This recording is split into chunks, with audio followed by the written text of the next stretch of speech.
I'm Francesca Maxime, and this is Currents.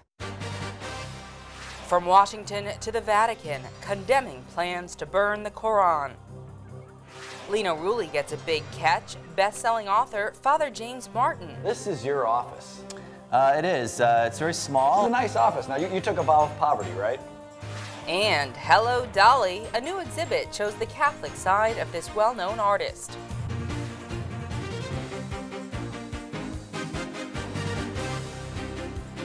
Well, good evening, and thank you so much for joining us. Matt McClure has the night off. It is now coming from halfway across the world. Condemnation of plans by a fundamentalist Protestant church in Florida to burn the Koran on September 11th. The latest to weigh in, the Vatican, which said in a statement this morning that the violence of September 11th, 2001 cannot be counteracted by an outrageous and grave gesture against a book considered sacred by a religious community.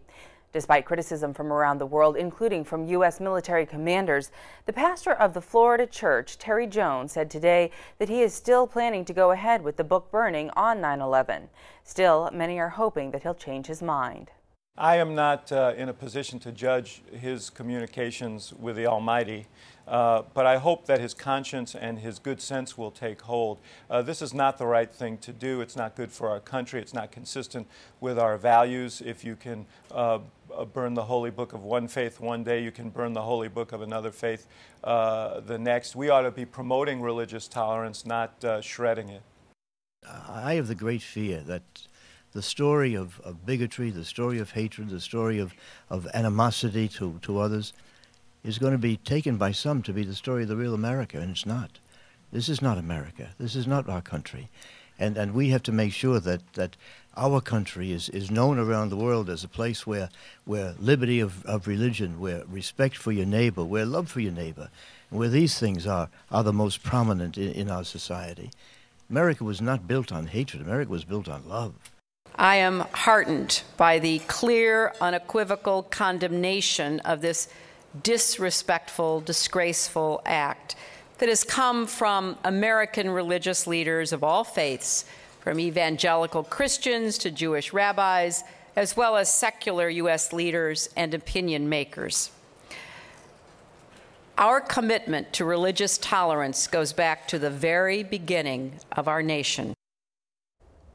Well, to talk more about this, we're joined now by Monsignor Guy Massey. He is the Vicar for Ecumenical and Interreligious Affairs for the Brooklyn Diocese. Monsignor, thank you so much for joining us here today. Thank you for having me. Well, we just heard from 3 people that are decrying this book burning, this proposed book burning to take place on 9/11 of the Koran, including the Vatican, saying that this is, not a good move. Tell us why the Catholic Church takes that position. First of all, I think the Quran is a holy book for the Islamic community. That being so, I think it deserves the respect that we need to give that book as well as the people. To burn this book is an outrage against those people, particularly at any time to do this would be wrong. To do this now is, I think, simply foolish, outrageous, and smacks of fanatical reactions to the fanatical Islamic side of this argument. This is not wise at all. Right. Well, we've heard General Petraeus, we've heard Secretary of State Hillary Clinton, and others say that this will directly put American lives abroad at risk because perhaps fundamentalist Muslims will see this as a reason to act against Americans abroad. So how is this being justified by this reverend in Florida? Well, I think it is, if we see this in the context of what has been going on in the United States in these past few weeks, and certainly what has been going on in New York City in these past few weeks over the controversy of building the mosque, the Islamic Center, near the vicinity of 9/11, near the World Trade facility. To a very great extent, people have asked that this is a very sensitive area, that this mosque perhaps should be moved somewhere else because of the sensitivity. Not that it should be removed in justice, but in charity on behalf of listening to the majority of people in New York. I see that this is going on throughout the United States. I also think there is a general fear of Islam in the United States, and I also think that fear is exacerbated by a lack of understanding on our behalf, but also very much people would like to understand better why we do not hear moderate Islamic voices condemning the behavior of the more fanatical behaviors Sure. of Islam. Sure, to separate Yes. the two, because there really is a separation, just like the same Christian and Catholic are not one and the same. Correct.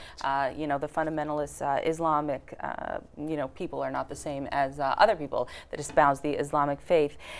This is not the first time, however, that book burning has been proposed and has actually happened. The Catholic Church was actually responsible several hundred years ago for the burning of another religious text. Tell us about that. Yes, the Catholic Church was responsible for burning copies of the Talmud.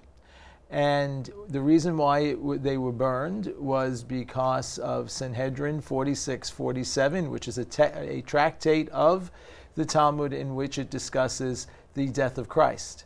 Now, why do you burn books? You burn books for numerous reasons. One, out of fear.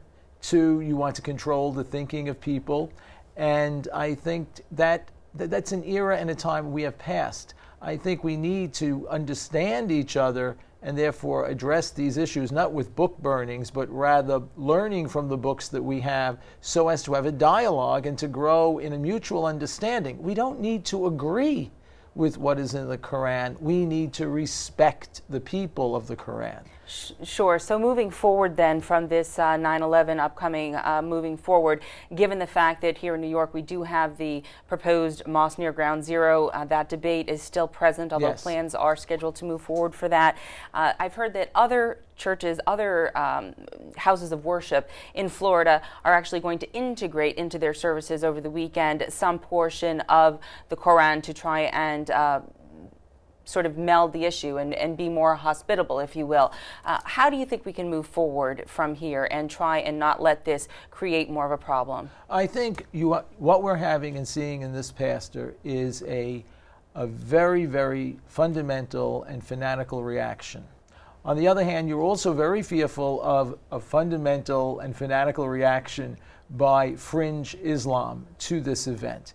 Now, how do you make this come together? Well, you also cannot, we can't be incorporating parts of the Koran in our religious services. On the other hand, what you can do is have a dialogue. This is what interfaith dialogue in the city is about, is understanding what offends each other, what we don't understand about each other, what real questions we have of each other to clear this up.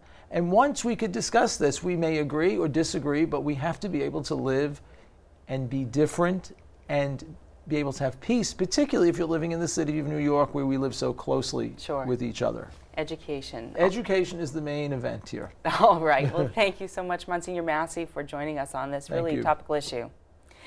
And stay tuned, there's much more current straight ahead. The imam at the center of the controversy near Ground Zero, well, he speaks out. We'll have that and the rest of the day's headlines when we come back.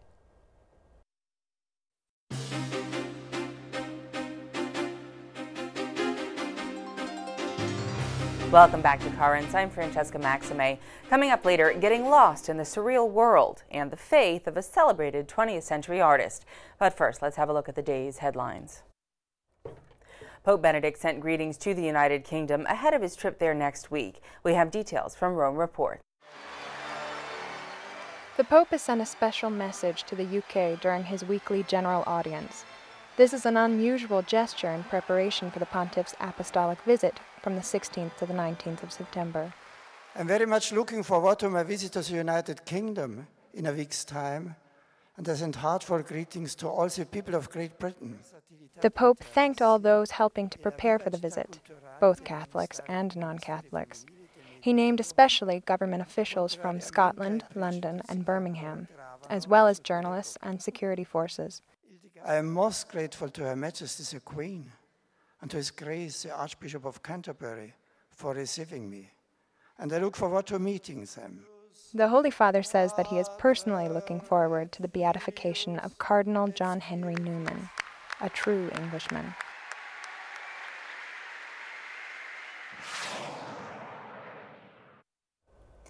Meanwhile, leaders of the coalition group Protest the Pope say they will not disrupt any of the Pope's events during his visit. The leader spoke with British Archbishop Peter Smith in a meeting arranged by police. Smith says he listened to what the protesters had to say, but also told them that they didn't quite understand the church. At least one of the protest organizers, who previously threatened to arrest the Pope, has promised not to do that. And a new survey shows that 77% of UK residents thinks taxpayers should not help pay for the Pope's visit. The survey was conducted by the British think tank Theos, which looks at the role faith plays in public life. The poll also showed that 79% of respondents have no personal interest in the Pope's visit. Back in the U.S., the Obama administration cannot continue to fund embryonic stem cell research while appealing a ban on the funding. That is the latest ruling from a federal judge in Washington.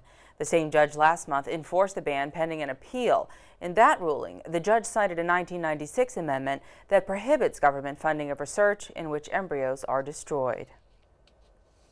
The executive director of the proposed Islamic Center near Ground Zero says the project is moving forward. In an op-ed in today's New York Times, Faisal Abdul Rauf writes that he is convinced that building the center is in fact the right thing to do for many reasons. He says the initiative is intended to cultivate understanding among all religions and cultures. He also added that the center would include separate prayer spaces for Muslims, Christians, and Jews. From Iran, a woman who was to be stoned to death has had her sentence suspended. A foreign ministry spokesman says the case is being reviewed. The woman admitted to illicit relationships with two men after her husband died, but later retracted her confession.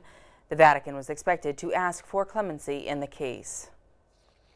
A Muslim community here in the U.S. has donated thousands of dollars to a Christian aid agency to help flood victims in Pakistan. The Muslim community of Northeast Tennessee raised $11,000 and gave it to World Vision to help families in a particularly hard-hit town in Pakistan. The community praised World Vision for the work it has done in distributing relief supplies in a very organized and dignified way. And yesterday we told you about the hip-hop track that will be the youth anthem for the Pope's visit to the UK. Well, last night the pontiff had a chance to enjoy some music closer to his heart, as we hear from Rome Reports. The Apostolic Palace at Castel Gandolfo hosted a concert in honor of Benedict XVI, offered by the Pontifical Academy of Sciences. The Orchestra of Padua and Venice and the choir from the Voice Academy of Turin performed Mozart's Requiem, a work Benedict has known since childhood.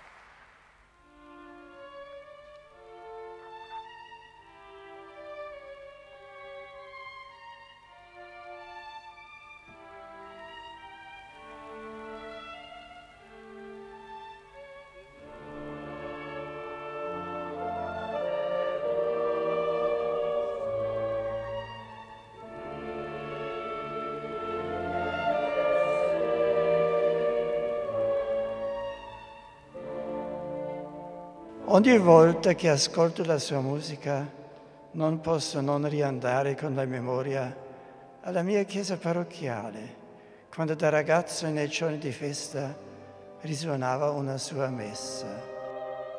The Pope also used this music for a reflection he gave on death, a recurring theme in the work of Mozart. In his reflection, Benedict XVI read a paragraph from Mozart's last letter to his father in 1787. Da qualche anno sono entrato in tanta familiarità con questa amica sincera e carisma dell'uomo, la morte, che la sua immagine non solo non ha per me più nulla di terrificante, ma mi appare addirittura molto tranquillizzante e consolante. The Pope said that a glimmer of the beauty of heaven can be perceived in the music of Mozart, giving hope to the suffering and dying. This was truly an unforgettable concert, and one from Benedict's favorite composer.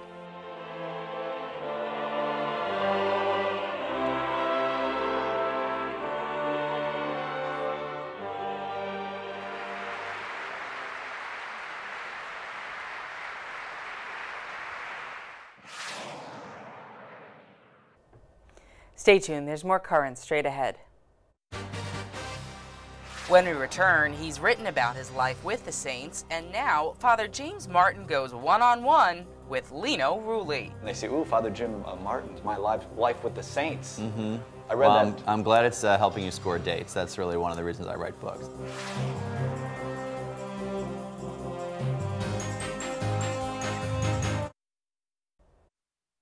Welcome back. In his work as a priest and as a writer, best-selling author Father James Martin will be the first one to tell you that he's in good company. And his latest book really confirms that. It is called In Good Company, and it is the 10th anniversary edition of Father Martin's spiritual memoir, which describes how he went from working for General Electric to working for the Jesuits. Lino Rulli caught up with him last winter at America magazine, where Father Martin serves as an editor. Here's another look at the author and priest who became Lino's catch of the day.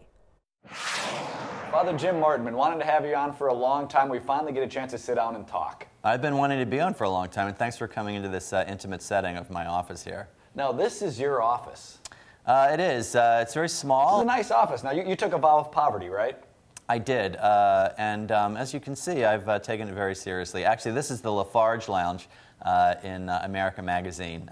We use it for big meetings, as you could probably tell. My office is really a small shoebox outside on the corner. I actually thought it might just be the Lino Rulli fan club. Well, I think it's probably one more than as part of the Lino Rulli fan club. If this is the real Lino Rulli fan club, I wouldn't be here, for the record. I certainly would. Yes, you would be the one who's here.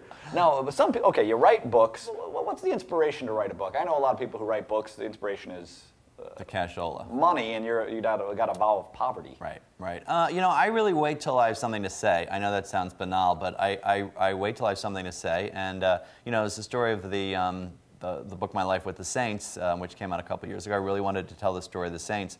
I have a new book called The Jesuit Guide to Almost Everything that's published by HarperCollins, and I wanted to tell people about Ignatian or Jesuit spirituality. So it's a desire to really communicate and evangelize. How many books have you written? I'm actually not sure. I think it's, whoa. I know, yeah, it's not that many, but I think 7 or 8, and then I've edited 4 or 5, I think. Oddly enough, if you ask me how many books I've read, I think, 7 or 8. I'd go somewhere in that same number as well. Hopefully they're the same 7 or 8 that I've written. I've read 2 of your books. Just 2? Well, it's only impressive because, really, I don't read very often. and that's no joke. I have bookshelves. I have books up, to try to meet women. Girls come over, you want to impress them, a big intellect. Right, right. And then they say, ooh, Father Jim Martin's My Life with the Saints. I read that. I'm glad it's helping you score dates. That's really one of the reasons I write books. I read that book when I was in the Bahamas. I was sitting there at the pool. I was thinking girls would come up, and it didn't work. Uh-huh. Yeah, you owe me $19.95. Put on a shirt next time. Yeah, that's probably going to be somewhat helpful. Tell me, what do you want everyone to know about Ignatian spirituality? I know you had a whole book about it, but right here, right now, at an enormous table with nobody around, what do you want me to know about Ignatian spirituality? I think the easiest way to summarize Ignatian spirituality is the idea of finding God in all things, so that there's nothing that's outside of the purview of our spiritual life. You can't just take a part of your life and say, well, this part, whether it's job or sexuality or health problems or something like that, should be kept away from God. That's not part of my spiritual life. For Ignatius, everything was part of your spiritual life, and everything was a way to find or experience God. So that's kind of a shorthand of Ignatian spirituality. Lino Rulli and Father James Martin. We will have the second part of their conversation tomorrow. And we will be back in just a moment with more currents, so please stay with us.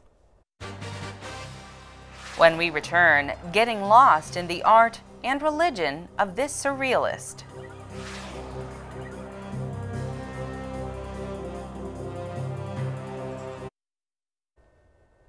Over the last year or so, we've discovered that some very well-known artists have managed to mix painting with piety, often in some surprising ways. There was James Tissot, who celebrated watercolors of the life of Christ. Many of them, remarkably small, were on display at the Brooklyn Museum. And then just this summer, we discovered at the same museum an even more startling exhibit, the devout Catholicism in the later work of Andy Warhol. Well, down in Atlanta, they have a few other surprises in store. The High Museum of Art is hosting an unusual exhibit which is blending the sacred with the surreal. It's a show centered on the work of Salvador Dali, the Spanish surrealist artist and designer who died in 1989. CNN has this first look. It makes you feel a little uncomfortable. That kind of draws you into it. It kind of floats around, and I often wonder, how did he do that? He definitely had a different perspective on the world. We're absolutely thrilled that people are thronging to this exhibition. And I think they're coming because Dali was such a huge personality that they're really curious to see the original works of art, to see the works that he made. We have a number of amazing works of art that have not been lent to an exhibition before. You can really see about how his religious epiphany affected his work, I think, when you start looking at the later work, because a lot of it is very based on his conversion to Catholicism and you know what that entailed for him spiritually. I feel like he just developed a different style and personality over the years, and it seems like his later work is just more more religious. I think Dali has always been a popular artist, but the critics have really singled out his early work, the work that he made when he was a surrealist artist working in Paris. The later work, unfortunately, has been overshadowed by the persona that he created for himself. He was outrageous. I really didn't know much about his personality until today, reading more about him. He seems like a really interesting person. His art's just amazing. We've been looking at the pictures, and if you take in the small details, there's so much there. I think one of the reasons that you need to come see this exhibition is because you can come and you can decide for yourself whether or not he was a great artist. Well, that's some pretty amazing work there. The Dali exhibit at the High Museum of Art down in Atlanta. If you're pouncing through, well, it will continue through January. That is it for tonight. Meantime, remember, we are always online at currentsny.net, and you can also find us on Facebook. Until next time, I'm Francesca Maxime. Thank you so much for joining us. Have a great night.